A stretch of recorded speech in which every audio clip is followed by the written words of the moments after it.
Hey there, Writer Rebels. Do you want to keep your readers on the hook all the way to the end of your book? Well, join me today while I talk about a tip to keep your readers turning pages.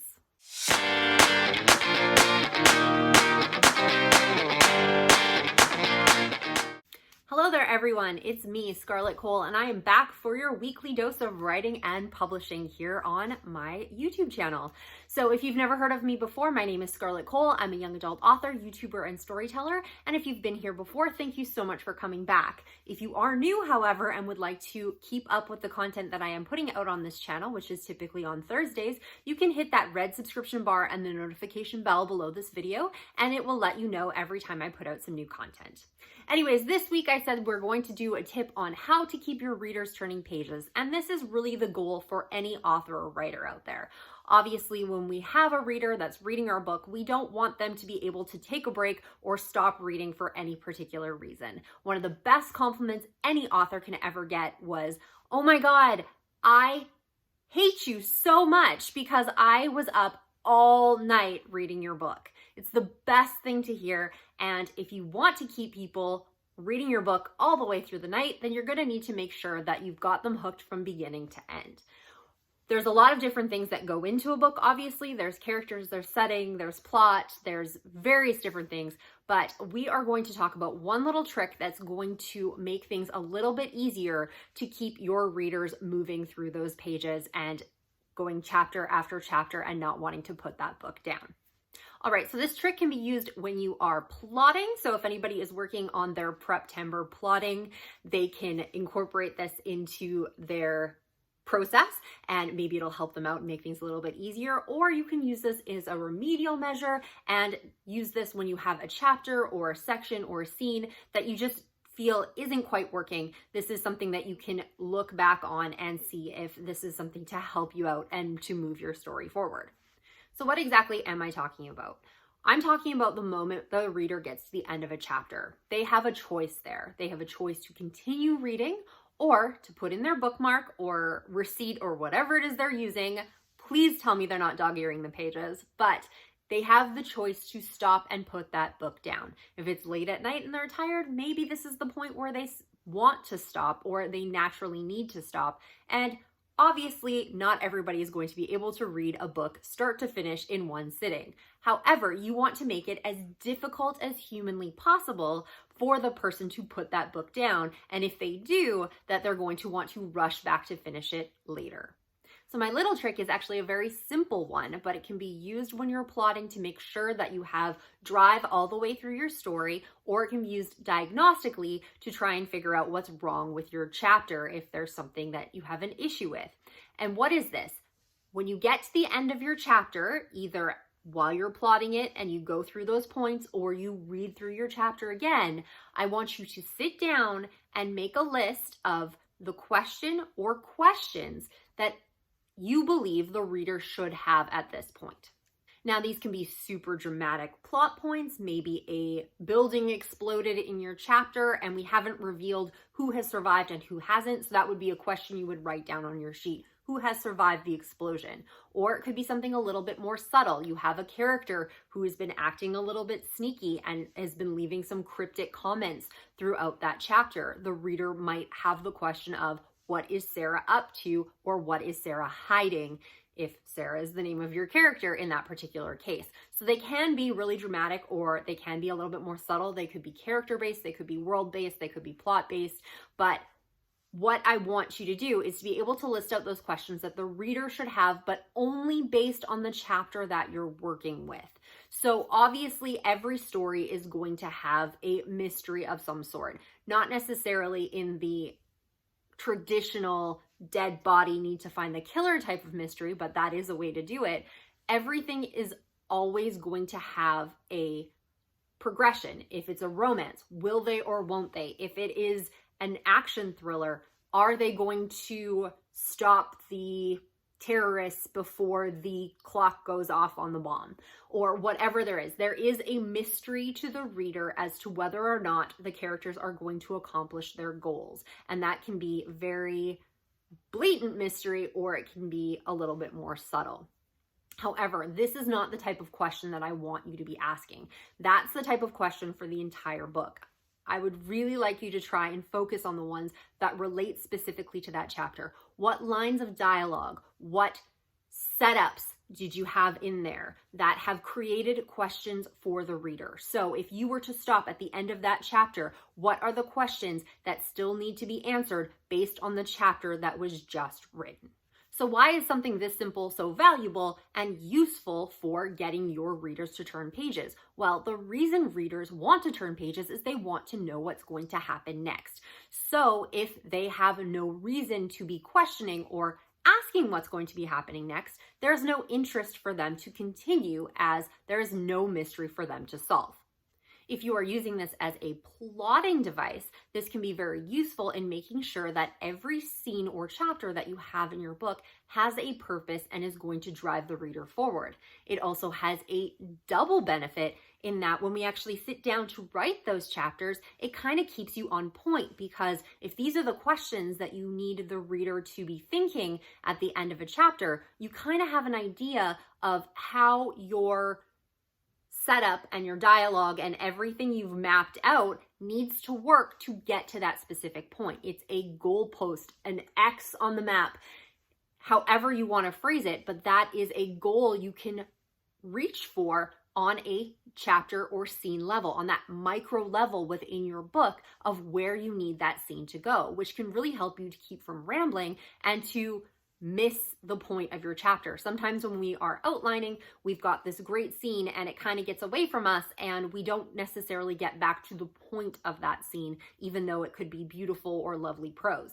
This way, it will give you a little bit of a focus and a lens in which you want to write your chapter, because you want the reader to be asking questions and feeling a specific way once that chapter is complete. However, this doesn't exclude the pantsers out there either.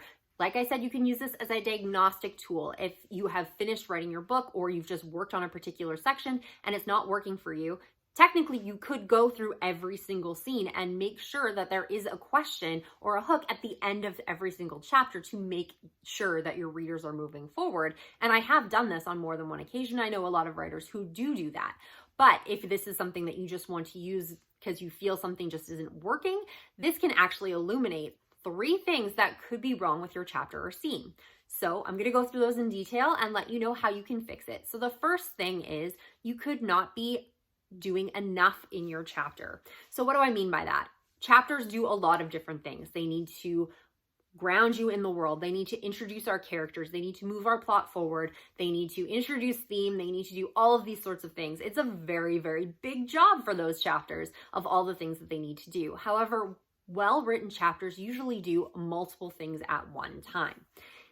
One of the places that I see this most often where there's not enough in a chapter is in fantasy manuscripts. So we have this lovely chapter that the author has written where we've introduced some new characters. This usually happens towards the beginning of the book, usually not the first chapter, because a lot of authors have figured out you don't want to info dump in the first chapter. But as we're getting into our fantasy world, we're going to be setting up the magic rules. We're going to be introducing new characters and introducing new worlds and interesting things about that world and doing all that heavy duty world building that makes that world unique. The problem that we can run into with this is we're describing a lot of things and we can have our characters moving through that space, but we're not presenting any new information to the reader. We're not presenting any new questions or mysteries for them to solve. So they've written a beautiful chapter that's absolutely fantastic, but when we get to the end, there are no questions for the reader to ask based on that singular chapter because we didn't present any information to drive the plot forward.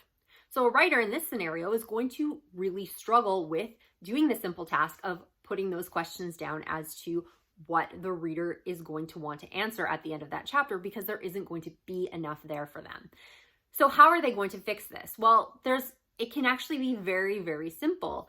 Basically, what you need to do is you need to look at that chapter in the context of your entire novel. Are there things that we are introducing, people we are introducing or presenting that are going to come up later in the novel and it's going to be important or make sense? This is the point where we can start foreshadowing. Even though you may be dragging out your foreshadowing or doing that later, you can start dropping those breadcrumbs earlier on in the book or earlier in these scenes. You know, maybe somebody drops a cryptic line of dialogue that the reader is going to go, I wonder what that means. Maybe we're going to introduce a character and we are going to focus on the interesting amulet that that character is wearing. Why is that important? Where does that come into play? Have we seen it somewhere else already? Are there other aspects of the world that are going to be important that we can introduce here to create this mystery for the reader and create those questions in their head that they're going to want to continue to the next chapter to find out what it is it means and why this is so important? And depending on how you've structured your chapter, this could be a very simple addition of an additional paragraph, an additional line of dialogue, something very simple, or it might require a little bit more restructuring depending on what you've done. However, if there are no questions to answer at the end of this chapter, then not having enough in your chapter could be the problem. The second potential problem, if you don't have any questions to answer at the end of your chapter, is that you have answered them all already. If you have moments where you know you've presented a question, but then you've resolved it within the chapter, that isn't necessarily the best route to take either.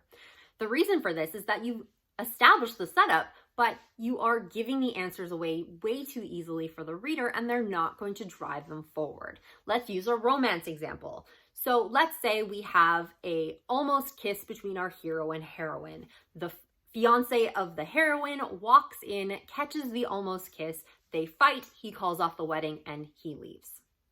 All right, so in that situation, we do have the will or won't they is coming into play here, but we kind of already know if there's going to be a kiss that there definitely would be a they will. But the questions are the fiance going to find out what's going to happen to the wedding? How is this going to impact everything? How is he going to react when he finds out? But we give all that information way too willingly within that chapter. A way that you can change this and fix it is essentially delaying some of those details. So in this particular case, you could have the chapter end with the door opening. We don't even know who's there. We just know that they're being walked in on. And obviously this is something covert if she's engaged to somebody else. We could have them come in and we could express who it is. She could go, oh my gosh, it's Ronaldo, or whoever the fiance happens to be. The reader is then going to see that, hey, we have a problem here, but they're not going to know how the fiance is going to react, how it's going to affect the wedding, or even if they saw anything. So if we stop the chapter or scene there, then we have the opportunity within the next chapter to give them the reaction. And if you are a reader sitting there reading that chapter, you're going to gasp and realize that this is a big turning point, and then you're going to want to read that next chapter. The other nice part about that is it gives you an opportunity to line up the next question for the end of the next chapter. You can resolve the fight with the fiance at the beginning of chapter 12 or 15 or wherever you are. And then by the middle of that chapter, start moving into that next question that the reader is going to ask.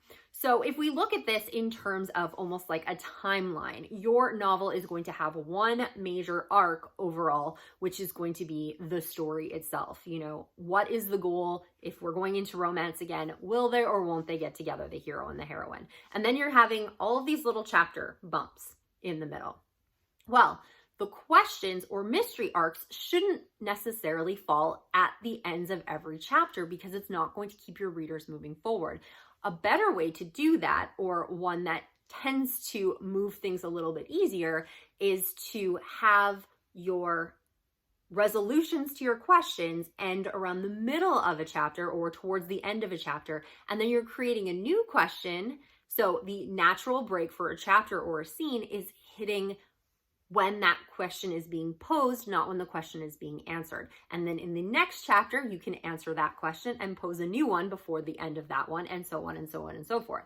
That's a very simplistic demonstration because in most books, especially the ones that are a little bit more complex and have more subplots, they are actually going to answer a question in chapter 10 that was posed back in chapter 8, and also pose a new question that might not get solved till chapter 15 or all the way at the end of the book.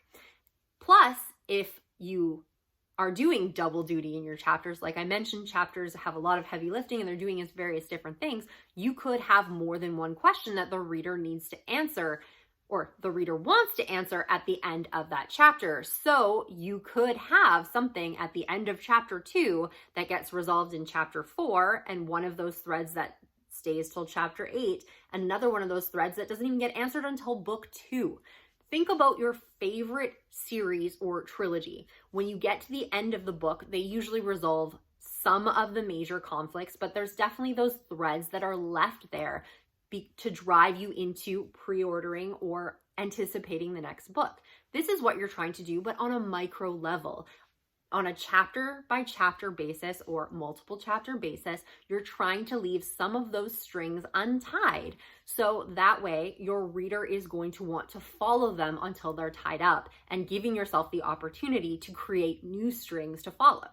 And the third thing that you might learn about doing this exercise is that you might learn that you don't need that chapter at all.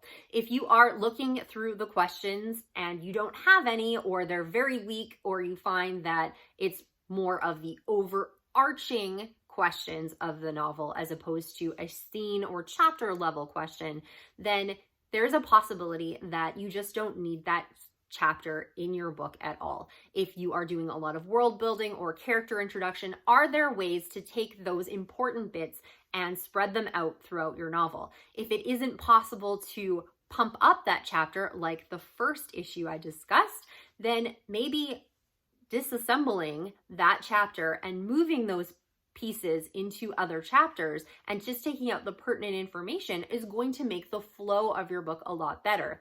I know this is probably the hardest one to deal with because nobody wants to throw away a bunch of work that they've done, especially if it's one of those chapters where it is heavy world building or it is heavy character development, because you've probably spent a long time and a lot of thought putting into those words. However, if it isn't getting your reader to keep reading, then they may not find out about the fantastic ending you have planned for this character because they might never get there if they put the book down.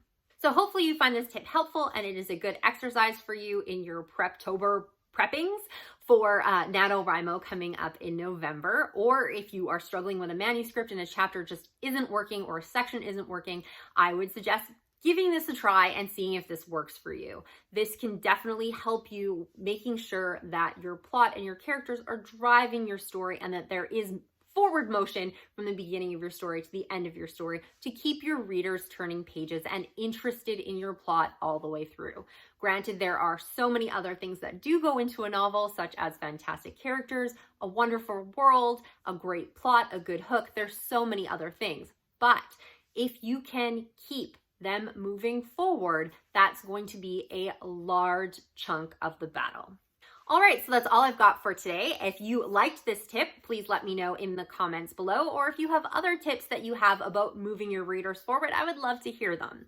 If you enjoyed this video, make sure you're hitting that thumbs up button so that YouTube knows that this is something worth watching. And if you are new to my channel, make sure you take a look around and browse, as I do have several other videos. If you would like to hear more from me, make sure you're hitting that subscription bar and the notification bell, and I will see you next week.